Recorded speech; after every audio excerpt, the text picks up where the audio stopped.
The Victorian mansion at 1847 Maple Grove has stood proudly for over 150 years. Its elaborate gingerbread trim and soaring turrets a testament to an era when craftsmanship meant everything. I first fell in love with the house when I was just a graduate student in architectural preservation, never dreaming I would one day call it home, or that I would have to fight my own mother-in-law to keep it.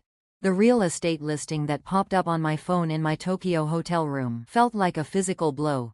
Stunning Victorian manor, priced to sell quickly. The photos showcased every loving detail I'd restored over the past 3 years. The hand-carved mahogany staircase I'd spent 6 months rehabilitating. The original stained glass windows I'd had specially restored by artisans in Prague. The period-accurate wallpaper I'd sourced from a small factory in England that still used 19th-century printing techniques. My mother-in-law Margaret Henderson's name as the listing agent made my jaw clench. She'd been trying to get her hands on this property since before I married her son, seeing it as her family's birthright rather than the historical treasure I knew it to be. "You don't deserve this house." Her words from our last argument still rang in my ears. "A property like this should stay in the right family's hands. You're just a preservation enthusiast playing at restoration." If she only knew. I reached for my phone, my fingers hovering over the number that would change everything. Margaret was about to learn that her daughter-in-law wasn't just a restoration expert. I was now the head commissioner of the State Real Estate Licensing Board. I'm Olivia Parker, and my journey to this moment began long before I met my husband James or his socially ambitious mother. Growing up as the daughter of 2 passionate history teachers, I spent my childhood weekends exploring historic homes and learning about architectural preservation. My parents may not have been wealthy, but they gave me something far more valuable, an appreciation for history and the importance of protecting our architectural heritage. When they died in a car accident during my sophomore year of college, I channeled my grief into my studies, graduating summa cum laude with a double major in architecture and historic preservation. My thesis on adaptive reuse of Victorian-era buildings won national recognition and led to my first job with the State Historic Preservation Office. That's where I learned that saving historic buildings isn't just about understanding architecture. It's about navigating complex regulations, building community support, and sometimes fighting powerful developers who see these treasures as nothing more than profit opportunities. I worked my way up through the ranks, earning certifications in real estate law and historic preservation, building a reputation as someone who could balance preservation with practical use. By 30, I had my own restoration consulting firm and had saved dozens of historic properties from demolition or inappropriate development. My work caught the attention of the State Real Estate Licensing Board, where I began serving as an advisor on historic property issues. What I didn't know then was that this expertise would one day be crucial in protecting my own home from my mother-in-law's schemes. Our connection was immediate and deep. James shared my passion for historical architecture and preservation, and we spent hours discussing the importance of maintaining our city's architectural heritage. What I didn't know then was that his mother, Margaret, had very different ideas about what constituted proper use of historic properties. Margaret Henderson was old money, the kind that believed certain addresses should belong to certain families. She'd made her fortune in real estate development, primarily by buying historic properties and turning them into luxury condos. When James introduced me as his girlfriend, her first question wasn't about my background or interests. It was about my family's social standing. "Parker?" she'd said, her perfectly penciled eyebrows arching. "I don't recall any Parkers in our circle. What did you say your parents do?" "They were schoolteachers," I replied, watching her face fall. "They passed away when I was in college." That was strike one. Strike two came when she learned I worked in historic home restoration rather than proper real estate development. But the final strike, the one that would fuel years of resentment, came when I bought the Henderson family's ancestral home right out from under her. The Victorian mansion on Maple Grove had been in James's father's family for generations. When his father died, the property passed to his aunt, who decided to sell it rather than maintain such a large house. Margaret had assumed she'd be able to buy it, planning to subdivide the property into luxury townhouses. What she hadn't counted on was my expertise in historic preservation law and my connections in the architectural community. I'd been working for years to protect historically significant properties from exactly the kind of development she specialized in. When I learned about her plans for the house, I knew I had to act. The bidding war was fierce, but in the end, my restoration company's offer won out, partly because I included a detailed preservation plan that would maintain the house's historical integrity. Margaret was livid, but there was nothing she could do. The sale was legal, and the property was mine.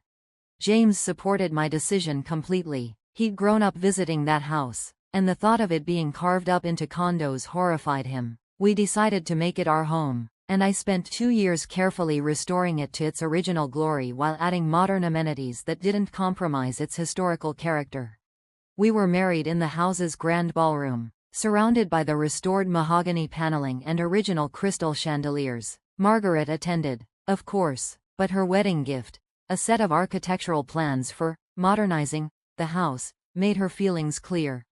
For 3 years, she tried every trick she could think of to gain control of the property. She reported imaginary code violations to the city. She attempted to have the house's historical designation revoked. She even tried to convince James that the house was too big for us and that we should sell it to her and move into one of her luxury developments. Nothing worked. Each attempt only strengthened my resolve to protect the house and its history. What Margaret didn't know was that while she was plotting to get her hands on my property, I was building a reputation in the historic preservation and real estate communities. My restoration projects won awards. I served on preservation boards and real estate committees. I earned advanced certifications in both historic preservation and real estate law. And 3 months ago, I was appointed as head commissioner of the State Real Estate Licensing Board, a fact I hadn't yet shared with my mother-in-law. When this latest business trip to Tokyo came up, a 3-week consultation on preserving traditional Japanese architecture, Margaret apparently saw her opportunity. She must have thought that with me out of the country and James busy with a magazine deadline, she could quickly sell the house before anyone could stop her. What she didn't count on was the network of preservation enthusiasts and real estate professionals who kept an eye on historic property listings. Within hours of her posting the listing, I'd received multiple messages alerting me to the situation. Now, sitting in my hotel room halfway around the world, I picked up my phone and dialed a number I knew would change everything. State Real Estate Licensing Board, Commissioner Parker's office. My assistant answered. "Sarah, it's Olivia. I need you to pull up a listing for 1847 Maple Grove and check the authorization documentation." There was a pause as Sarah accessed the files. "Interesting," she said. "The listing agent is Margaret Henderson, but I'm not seeing any seller's authorization forms in the system. That's a serious violation." "Yes, it is," I agreed. "Please schedule an emergency board review for tomorrow morning. I'll attend virtually from Tokyo." Next, I called James. He answered on the first ring, his voice tight with anger. "Liv, I just saw what my mother did. I've already left 3 messages for her to call me back. Has she responded?" "No, but she posted on social media about a exciting new property opportunity coming to market. She's already scheduling viewings for tomorrow." I smiled grimly. "Well, she's certainly going to have an interesting morning. Don't tell her about my position with the licensing board. Let her walk into this one on her own." The next morning, I logged into the emergency board meeting from my hotel room. The other commissioners were already online, reviewing the documentation Sarah had prepared. At exactly 9 a.m., Margaret swept into the boardroom in person, probably expecting to defend her actions to a group of faceless bureaucrats. The look on her face when she saw me on the main screen was priceless.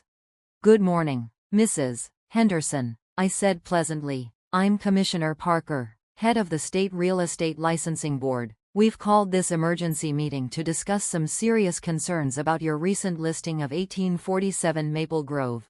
Margaret's composed facade cracked slightly. "Olivia, what is this?" "That's Commissioner Parker in this context, Mrs. Henderson. Now, can you please explain why you listed a property for sale without the owner's authorization?" Well, James mentioned they were thinking of selling, and I simply wanted to test the market. "Did you have written authorization from the property owners?" "Not exactly, but as James's mother." "So you fraudulently listed a property without owner authorization, a direct violation of state real estate law and the board's ethical guidelines?" Margaret's face had gone from pink to white. "Now see here, this is a family matter." "No, Mrs. Henderson, this is a legal matter. You used your real estate license to commit fraud. That's grounds for immediate suspension, possibly permanent revocation. The other commissioners nodded in agreement. Margaret looked around the room desperately, probably hoping to find a sympathetic face among her peers. Instead, she found people who had watched her bend rules and exploit properties for years. I move to immediately suspend Margaret Henderson's real estate license pending a full investigation, one commissioner stated. Seconded. Another quickly added. This is ridiculous. Margaret burst out. That house belongs in the Henderson family. She doesn't deserve it. She's not even from the right background. Mrs. Henderson, I interrupted, my voice steel sharp. You're just making this worse. The board takes discrimination based on social background very seriously. The vote was unanimous. Margaret's license was suspended immediately, and all her current listings were frozen pending review. As a final blow, the board initiated an investigation into her past dealings, particularly those involving historic properties. This meeting is adjourned, I announced. Mrs. Henderson, you'll be receiving formal notification of these actions in writing. Please have your attorney contact the board's legal department with any questions. As the other commissioners filed out, Margaret remained standing in the middle of the room, staring at my image on the screen. You planned this, she accused. You've been working against me all along. No, Margaret, I replied calmly. I've been working to protect historic properties and uphold real estate laws. You're the one who chose to break those laws. The fact that I'm in a position to stop you is just karmic justice. The aftermath was swift and extensive. The investigation into Margaret's past dealings revealed multiple instances of questionable practices, particularly regarding historic properties. Several of her previous developments were found to have violated preservation codes, resulting in hefty fines. James fully supported the board's actions, though it created some awkward family dynamics. She brought this on herself, he said when Margaret tried to guilt him into intervening on her behalf. Maybe this will finally teach her that she can't just take whatever she wants. Margaret's social standing, which she'd valued so highly, took a major hit. The same society circles she'd used to look down on me now whispered about her ethical violations and suspended license. Several of her luxury development projects lost investors when the investigation became public. As for our house, I continued my restoration work, focusing on preserving not just the building but its history. We opened it for historical society tours, sharing its beauty with people who truly appreciated it. The irony wasn't lost on anyone when the house won a preservation award, with the ceremony held in the same ballroom where Margaret had once sneered at my obsession with old things. 1 year later, Margaret requested a meeting. She'd completed the board's required ethics courses and wanted to apply for reinstatement of her license. As head commissioner, I had to recuse myself from the vote, but I did agree to meet with her privately first.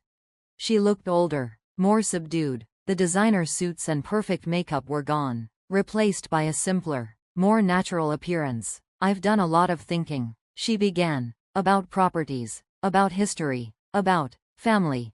And, I prompted when she paused. And I was wrong, not just about the listing, about everything. I saw properties as commodities to be exploited. You saw them as pieces of history to be preserved. I was so focused on status and appearances that I couldn't see the real value in what you were doing. It wasn't quite an apology, but from Margaret, it was revolutionary. The board will consider your reinstatement application on its merits, I said carefully, but personally, I appreciate your reflection on this. Margaret nodded. The house, you've done amazing things with it, things I never would have considered. Would you be willing to show me some of the restoration work sometime? It was a small olive branch, but I took it. I'd like that. Today, 2 years later, the situation has evolved in ways none of us could have predicted. Margaret's license was eventually reinstated, but with restrictions on historic properties. To everyone's surprise, she's turned her focus to renovating and preserving historic commercial buildings, sometimes even consulting with me on preservation techniques. She's still Margaret. She still makes comments about my common background sometimes, and she hasn't completely given up her social climbing, but she's learned to respect boundaries, both professional and personal. And when our first child was born last year, she was genuinely touched that we chose to raise our family in the house she'd once tried to take away. The Victorian on Maple Grove stands as a testament to the power of preservation, not just of buildings, but of principles. Its restored walls now echo with new family memories, while its historical character remains protected for future generations. And if anyone asks about the modern security system and detailed property documentation we maintain, well, some lessons you only need to learn once.